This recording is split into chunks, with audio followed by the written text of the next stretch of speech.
Ben ritrovati con l'informazione flash di New Sicilia. Francesco Ilardi, 51 anni, il commerciante di pollami ucciso lunedì scorso in un agguato da Sant'Antonio in provincia di Catania, sarebbe stato ucciso perché voleva mettersi in proprio. A sparargli, secondo l'accusa, sarebbe stato Antonio Cosentino, di 33 anni, anch'egli un commerciante di pollame, figlio dell'ex collega di lavoro della vittima, in preda ad una forte acredine perché Ilardi si era separato dal padre, suo socio in affari.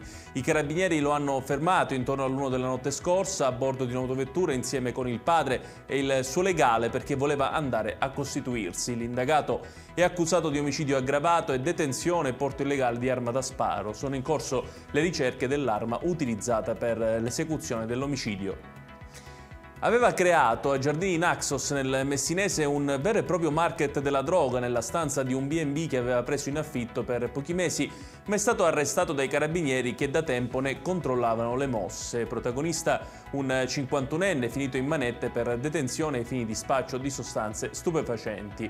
Era insieme con la convivente che è stata denunciata per lo stesso reato. Durante una perquisizione eseguita con l'ausilio di cani antidroga, i militari hanno sequestrato oltre 1,5 kg di marijuana, circa 750 grammi di hashish, 35 grammi di cocaina e oltre 40 grammi di ecstasy.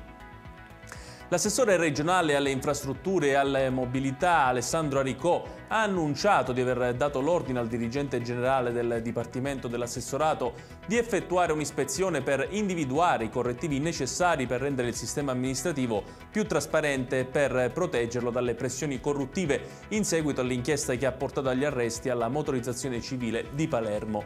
Aricò ha espresso la sua fiducia nel lavoro della magistratura, ringraziandola per aver portato alla luce una vicenda scandalosa e ha dichiarato la sua disponibilità a collaborare pienamente per accertare eventuali comportamenti illeciti.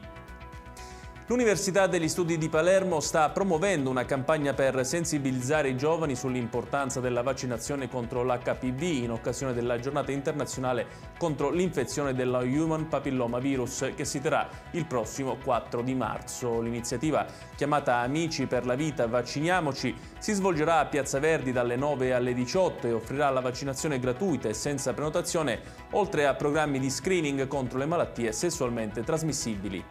Ed è tutto per questa edizione, il prossimo appuntamento col TG Flash alle ore 20.